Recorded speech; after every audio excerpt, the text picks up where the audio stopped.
शुरुआत बड़ी और अहम खबर के साथ, वो मुद्दा जो कि आज के वक्त में राजनीतिक दलों के बीच चर्चा का विषय बना है और वो है यूसीसी, जिस पर सियासी घमासान और ज्यादा तेज हो गया है।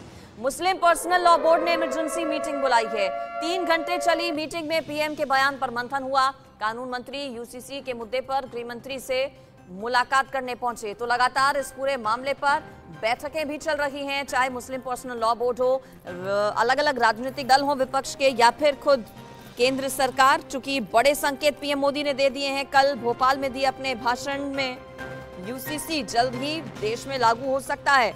अब क्या चुनावों से पहले यूसीसी लागू करने का ऐलान सरकार करती है, या फिर 2024 लोकसभा चुनावों के बाद यूसीसी लागू किया जाएगा, ये देखना होगा। लेकिन कल प्रधानमंत्री नरेंद्र मोदी ने मध्य प्रदेश के भोपाल में जो बयान दिया, उससे यही कयास लगाए जा रहे हैं कि यूसीसी अब बहुत जल्द लागू होगा। प्रधानमंत्री नरेंद्र मोदी ने इस दौरान विपक्ष पर जमकर प्रहार किया और मुस्लिम पर्सनल लॉ बोर्ड ने प्रधानमंत्री नरेंद्र मोदी के बयान के बाद बैठक बुलाई। 3 घंटे तक करीब मीटिंग चली। इसके अलावा कानून मंत्री ने गृह मंत्री अमित शाह के साथ मुलाकात की। यूसीसी को लेकर चर्चा हुई।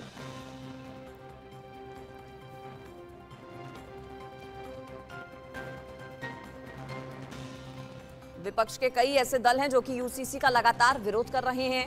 हालांकि यूसीसी अभी लागू नहीं हुआ है, लेकिन बावजूद इससे पहले ही विरोध के स्वर विपक्ष की ओर से और ज्यादा तेज सुनाई दे रहे हैं और यही वजह कि बैठकों का दौर जारी है। जहां एक तरफ मुस्लिम पर्सनल लॉ बोर्ड ने बैठक की, विरोध किस तरह से किया जाएगा इस पर रणनीति तैयार की, वहीं विपक्षी दल भी साथ दे रहे हैं मुस्लिम पर्सनल लॉ बोर्ड का। प्रधानमंत्री नरेंद्र मोदी ने समान नागरिक संहिता यानी कि यूसीसी को लेकर पार्टी के निचले स्तर के कार्यकर्ताओं को सीधा और साफ मैसेज दिया। प्रधानमंत्री का यह बयान तब आया है जब बीते दिनों ही लॉ कमीशन ने एक विज्ञप्ति जारी कर देश के नागरिकों के समान नागरिक संहिता पर उनसे लिखित सुझाव मांगे थे। पीएम मोदी ने कहा कि सुप्रीम कोर्ट ने बार बार कहा कि समान नागरिक संहिता बनाओ, तो फिर आखिर इसमें लोगों को, विपक्षी दलों को क्या दिक्कत है?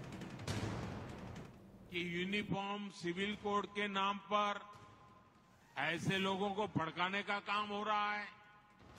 आप मुझे बताइए, एक घर में परिवार के एक सदस्य के लिए एक कानून हो, परिवार के दूसरे सदस्य के लिए दूसरा कानून हो, तो क्या वो घर चल पाएगा? क्या कभी भी चल पाएगा क्या?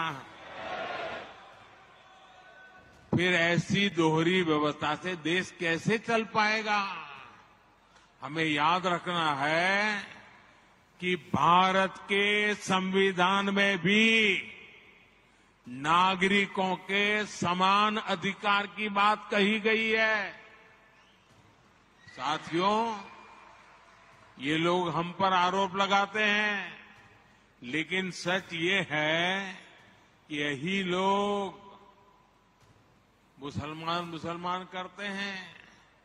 अगर ये मुसलमानों के सही मायने में हितैषी होते तो अधिकांश परिवार, मेरे मुस्लिम भाई बहन, शिक्षा में पीछे न रहते, रोजगार में पीछे न रहते, मुसीबत की जिंदगी जीने के लिए मजबूत नहीं रहते। और सुप्रीम कोर्ट ने बार बार कहा है, सुप्रीम कोर्ट डंडा मारती है, कह रही है कॉमन सिविल कोड लाओ। तो यूसीसी पर प्रधानमंत्री मोदी के बोलते ही विपक्षी पार्टियों ने सवाल करने में देरी नहीं की। अलग अलग रिएक्शंस इस पर सामने आ गए, वो आपको सुनाते हैं। इसीलिए बोलो, आर्टिकल 29 भारत के प्रधानमंत्री को समझ में नहीं आता। अब यूनिफॉर्म सिविल कोड की भारत के प्रधानमंत्री बात कर रहे हैं, तो क्या यूनिफॉर्म सिविल कोड के नाम पे आप प्लुरलिज्म, डाइवर्सिटी को छीन लेंगे क्या? आप वो करना चाह रहे? यूनिफॉर्म सिविल कोड की जब बात प्रधानमंत्री कर रहे हैं, वो यूनिफॉर्म सिविल कोड की नहीं बात कर रहे, वो हिंदू सिविल कोड की बात कर रहे।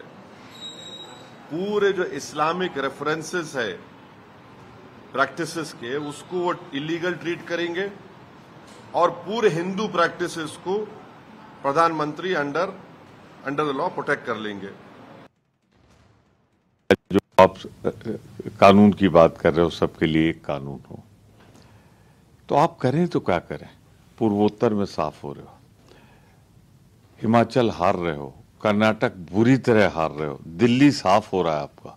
जब चुनाव की किश्ती आपकी डूब रही है तो आप ध्रुवीकरण चाहते हो, सिर्फ ध्रुवीकरण और कुछ नहीं, और कोई सहारा नहीं है आपके पास। लाने दीजिए, जब वो लेके आएंगे, सदन में आएगा, उसका ड्राफ्ट हमारे सामने आएगा तो हम उस पर पढ़कर हम प्रतिक्रिया व्यक्त करेंगे, क्योंकि ये मोदी सरकार है, कहती कुछ है, करती कुछ है। तो यूसीसी पर प्रधानमंत्री नरेंद्र मोदी ने बयान दिया और उसके बाद हलचल बहुत ज्यादा बढ़ गई।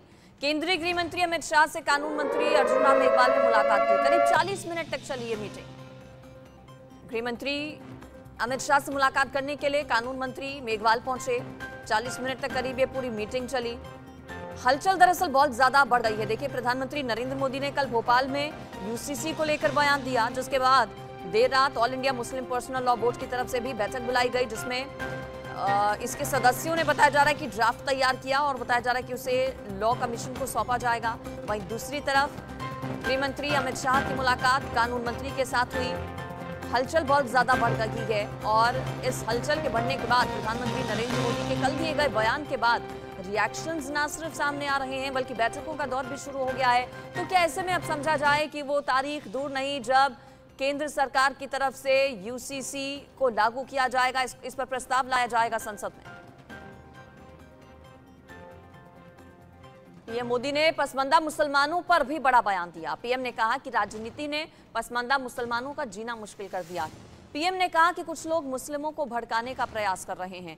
पीएम मोदी ने कहा कि मुस्लिमों के साथ वोट बैंक की राजनीति हो रही है। उन्होंने कहा कि नागरिक संहिता के नाम पर मुसलमानों को भड़काया जा रहा है कुछ राजनीतिक दलों की तरफ से।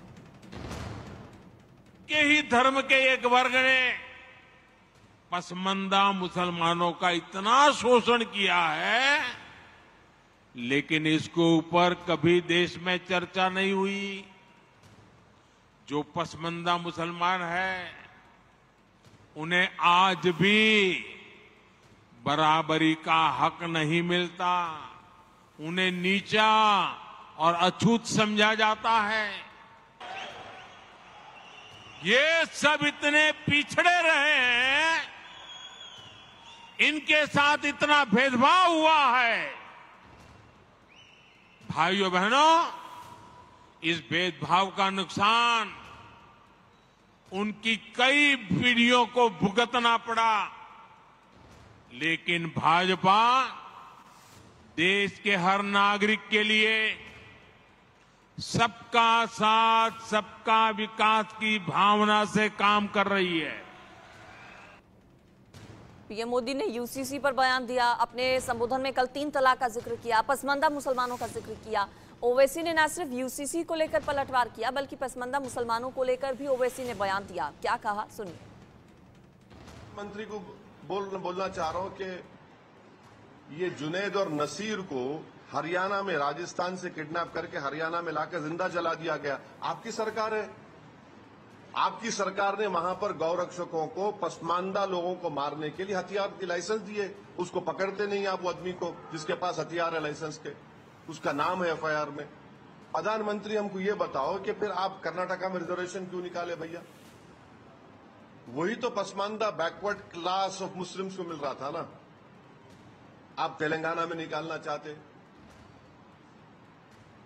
आप ही तो कर रहे हैं सब ये। पीएम मोदी ने भोपाल में राजनीति में परिवारवाद को लेकर भी विपक्ष पर निशाना साधा। आप भी सुनिए। आज मैं भी एक गारंटी, आपको गांधी परिवार के बेटे बेटी का विकास करना हो तो फिर कांग्रेस को वोट दीजिए।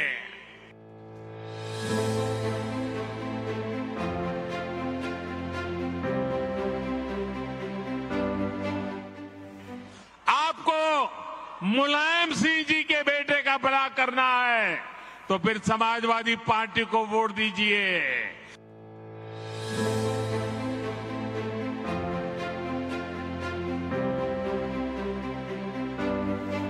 अगर आप लालू परिवार के बेटे बेटियों को उनका भला करना चाहते हो तो आरजेडी को वोट दीजिए।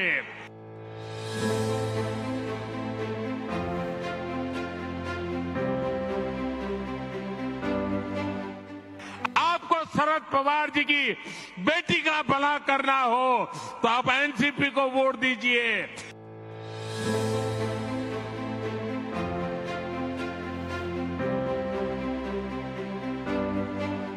आपको अब्दुल्ला परिवार के बेटे का भला करना हो तो आप नेशनल कॉन्फ्रेंस को वोट दीजिए।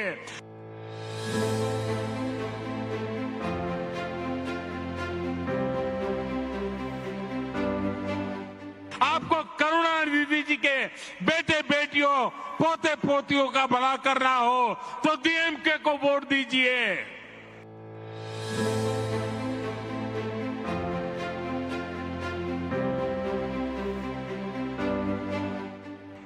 आपको के चंद्रशेखर राव की बेटी का भला करना हो तो आप बीआरएस को वोट दीजिए।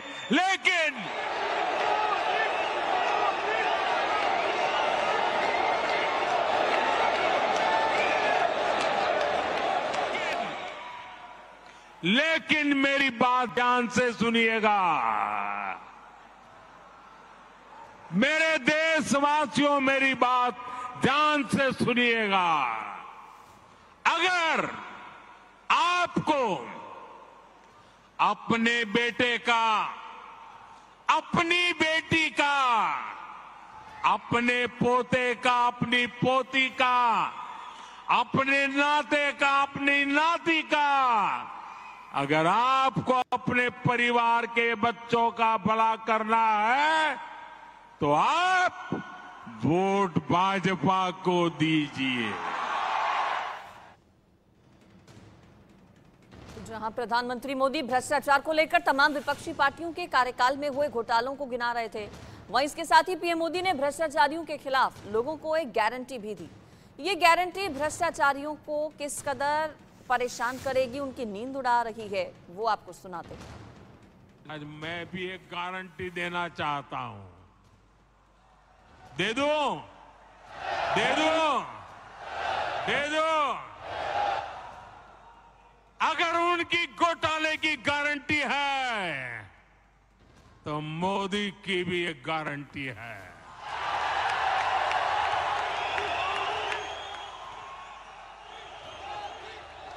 और मेरी गारंटी है, हर घोटालेबाज पर कार्रवाई की गारंटी।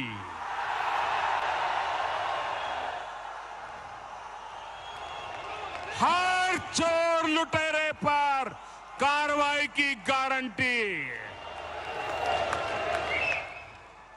जिसने गरीब को लूटा है, जिसने देश को लूटा है, उसका हिसाब तो हो करके रहेगा।